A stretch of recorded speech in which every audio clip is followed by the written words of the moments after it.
Hi everyone, it's your boy Zach, and this is my review of Blade Runner 2049.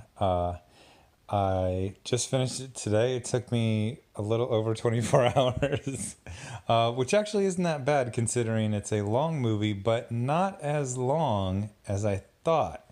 And that's going to be probably one of the biggest mistakes with this actually excellent movie. I kept thinking throughout this, like how good it was and comparing it to Blade Runner.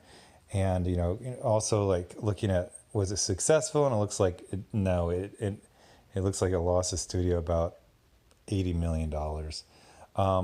But this is really good. It was really, really good. I liked it much more than the original Blade Runner. I know for some people they're doing, the Willy Ninja gasp. But I never really liked the first Blade Runner. I respected it. I knew it was innovative and it was a instant classic, but I didn't like Deckard. Deckard's not a hero. That's kind of the point about the first Blade Runner.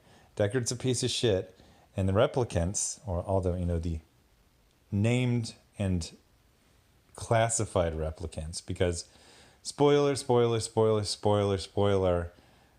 All of this is spoiler, so you've been warned. So they actually artfully dodged whether Deckard is a replicant or not. And the thing I used to always say from the first one is that Harrison Ford was on record that Deckard was not a replicant. He was told that he wasn't a replicant, and that's how he acted that he was. But then, Ridley Scott famously said, "Oh, no, no, no, it's he was a replicant." And he does like 23 different edits of it or whatever. I don't care. I always considered the real version whatever was released at the theaters in the first time. And I always kind of thought that Deckard as a replicant basically destroyed all of Blade Runner. To me, the point of Blade Runner was you got this guy Deckard who's a piece of shit. Gaff's a piece of shit. Basically, every human you meet is a piece of shit. And the replicants, although many of them are psychotic and murderous, they really, really want to live. Whereas you see Deckard, he's almost like a machine. Like when he's not working, he just goes to his disgusting apartment and just kind of sits there sad. He's an asshole. He has no real joy in his life. And that's why it's so ironic that Roy Batty is a fake. By the way, it took me like 15 years to realize that replicants are not androids. They don't have mechanical parts. I was like, well, why don't you just put a replicant? Why don't you have metal detectors at the doors to all the buildings, and then you could see their robot parts. They're not robots. They're synthetic. So a lab will make a liver, a lab will make a brain, a lab will make eyes, all this, and then they'll be assembled at once as adults. So to me, like the whole thing about he was a replicant the whole time, isn't that ironic? No, that would be so awesome. It's like that's not what irony means, and it really doesn't make it awesome. This one, they basically artfully dance around it, and they say both Rachel and possibly Deckard were a very, very unique set of replicants that were designed to be able to reproduce. So it was kind of like a little meet cute at Terrell's office. Or he was human and they were just setting him up a replicant designed for him to be in love with. But anyway, it's 30 years later and we're dealing with, oh gosh, I was gonna I was gonna be so professional and have my tablet open and have the Blade Runner 2049 IMDb ready so I could say the people's correct names and not just say the blonde guy who looks like a baby who was given the super soldier formula from Captain America, Ryan Gosling. Blade Runner 2049. I'm going to open up the IMDb so I can say these people's names like an adult.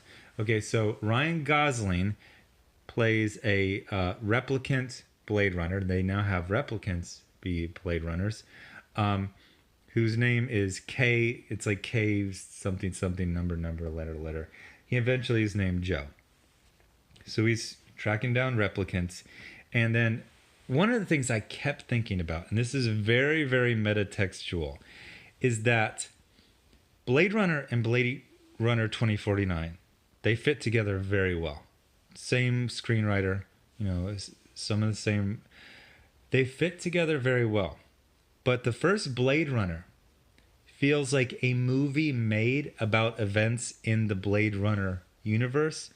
Blade Runner 2049 feels like what actually happened. I feel like I could explain that again, but if it didn't make sense the first time, it doesn't make sense the second time. Anyway, Blade Runner 2049, or Blade Runner, the first one, feels like a movie. Harrison Ford performs like a guy who's trying to entertain you. Um, uh, uh, all the crowds look like a bunch of extras, dressed up. The sets are very setty looking. The effects are supposed to make you go, wow, cool, or how'd they do that?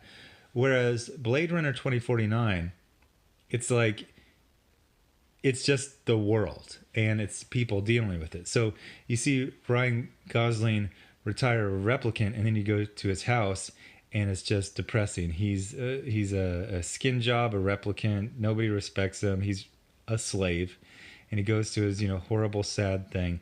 There is so much lore in this. It almost feels like, sometimes they have like the DVD extra, or they have like the short treks. It almost feels like Blade Runner 2049 is the real movie, and Blade Runner was just a little, easy way for you to understand the lore. Hey, there's replicants, there's humans, there's Blade Runners, there's flying cars, there's this, that, and the other thing. But this one is there's a line that anything real should be a mess. And one of the things I absolutely love about Blade Runner 2049 is that it's not about surface or artifice or effects. This is very, very emotional drama. There is some action. It's pretty good. It's pretty matter of fact. Ryan Gosling is good at fighting, but he doesn't take any real joy of it. But he does have joy, unlike Deckard, who would just go sit and drink. Ryan Gosling actually is in love, and that's one of the things I love about this. Is the director's Denis Villeneuve? Yeah. And I don't know that much about him. His name looks familiar. I'm going to click on it and see what he is. Is he the guy who did the RoboCop reboot a couple years ago? Oh, no, he did. Oh, that's weird. He did Prisoners. I mean, it looks like he did a bunch of stuff in France. He did Prisoners, which is pretty good. Sicario, which I still haven't seen. Arrival, which was freaking fantastic. And Blade Runner 2049. Whoa, looks like he's doing Dune and Cleopatra. Cool, awesome. But he seems to be very mature in that he doesn't have to be like, oh my gosh, we got to have a flying car. And oh, remember this? Like they have Gaff from the first one, but he's just an old man in a retirement home who just answers a couple questions. It's like they wanted to get that out of the way. The funny thing is, I knew Harrison Ford was going to be in this. He doesn't get introed until like 2 hours into the movie. And I was actually kind of like, oh yeah, okay. Now they had brought up Deckard, but it was kind of a search for Deckard's kid with Rachel. And I didn't really need to see Deckard at all. When you saw him, you're like, oh, okay, cool. But I was so invested in Joe, Ryan Gosling's character's story, that I didn't need it. And Ryan Gosling's character is fascinating. He's a replicant who briefly thinks that he might not be a replicant. He thinks he's the first real, whatever they're going to call this new extraction of humanity. Turns out he is a replicant, and it's this other seemingly minor character, although a very, very touching character. This is the one who says, we don't. They have a scene where her job is to create memories, and because he's asking if he thinks he's real, but then he's like, how do I know my memory isn't constructed? And then they show her, and she's kind of constructing this birthday party. And what she does, I used to be a 3D animator, and I did a little bit of 3D modeling as well. And one of the things that drives me nuts about 3D models is they will basically sculpt half of it and then mirror it. Now, they'll sometimes, the hair will be not completely even. They'll have a part on one side, like bangs going down the side. But the arms, the hands, the face is all mirrored. Everything's perfect. If you look at yourself in the mirror, your jaw is different. on one side, your nose is different on one side, your hairline's going to go up higher on one side, your ears are not going to be exactly the same. So what she actually does is she has this weird kind of like can thing, and she'll have a a kid, smiling at a birthday party, but it looks like too perfect. And then she'll twist it, and like one eye will go up, and the head will tilt, the neck will tilt, the mouth will kind of go to one side, and then it actually looks real. And I was really into that. She was talking, memories aren't about details; they're about feelings. Anything real should be messy. And the thing is, I wouldn't exactly call this movie messy, but it could have been tighter, and I think it would have been more successful. So I actually was interested in it, even though I'm not the biggest Blade Runner 2049. I just like that they seem to be going in their own direction, doing their own thing, and not just doing some Memba Berries bullshit. Do you remember this? Do you remember that? Do you remember that? But the running time, they say the running time is 2 hours, 43 minutes, but it has 10 minutes of credits. First of all, you don't have to have credits slowly go out. That scared me out of the theater. I was like, no, I'm not doing more than 2.5 hours in the theater. But it isn't. It would have been 2 hours and 33 minutes, and then you just bounce. The other thing is that Ridley Scott said flat out, he said, I would have cut 30 minutes out of the movie. And the thing is, with Denis Villeneuve's style, cutting 30 minutes out of this movie would not have cut out any scenes.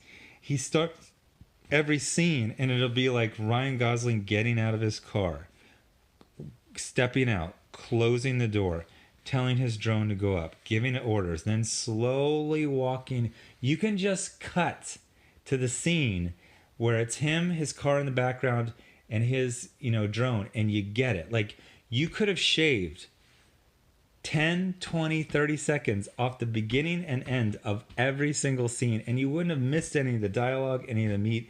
I hesitate to call it self-indulgent, but it was a little not aware that this is a movie. You know what I mean? Like, it felt like a documentary of this other universe, this other timeline. So one of the things that I liked so much about it was new characters. We didn't just have to meet like Gaff and Gaff's daughter, who's she's got the same job as him. So they introduced these new characters. They have Lieutenant Joshi. No, I did not remember that. I'm looking at IMDb right now. Who's Robin Wright? I was kind of surprised when I first saw her in her getup. I'm like, okay, they do this all the time. It's like this super masculine woman, but she actually has like a personality, virtues, vices, an actual philosophy. Like, she wants this idea that replicants can reproduce. She wants this done. She wants it not to be a thing. Because she basically says, and she seems to be very sincere, and she seems to be acting on her own, not with orders, that this is going to cause wars, genocide. It's going to be huge. Like, they can't handle it. The other one that was just freaking amazing was Joy. Joy is basically a cyber girlfriend, a holographic cyber girlfriend. And you might say you've seen things like this before in movie. And you have. But this is probably one of the best ones. Not only is I believe this is Anna de Armas who played the character. Not only is she just beautiful, and she's basically supposed to be like a holographic love doll, although not exactly, because you can't physically touch her. It's more of an emotional love doll. But once you're with this product, it bonds with you and learns with you and shares experiences, and it seems like real love. So they have these things called emulators, which let the hologram Joy hologram go out into the world. But at one point, they're really in love and things are bad, and there's a scene where it's kind of shocking because they introduce what's her name? She was in *Halt and Catch Fire*. She's a really minor character in this really good actress, but she's barely in it. Mackenzie Davis, and she's a prostitute and a replicant, but she gets hired by Joy because she basically wants to. They're in love. And she wants to, and it's pretty obvious that Joe K is going to be dead soon, and she is too, because they're being hunted. So she wants to, have sex with someone she's in love with. So, but she can't be physical, so they hire a prostitute, and then they kind of like sync together, and The thing is, you might say like, oh, like, it's probably sounding bad, like cringy or weird or just not cool. And it's not really sexy, but it's kind of beautiful in a the way that it's expressed. So when I say things like, hey, cut 20, 30 seconds off the beginning and end of each scene, maybe not. Maybe you can't do that, because this is definitely a director who has a vision, he has control, and maybe those things are needed. Um, uh, fantastic um, casting, with one notable exception, Jared Leto. Now, I've respected Jared Leto. The weird thing is, I've kind of been aware of him for his whole career, but I've barely seen anything that he's done, because he mainly did, after his start, he did a bunch of art movies. He was the guy who got fat, got skinny. And then, he only really started, actually like 30 Seconds More. He was in Lord of War, which is fantastic. He would give these great performances in these indie and artsy and weird movies.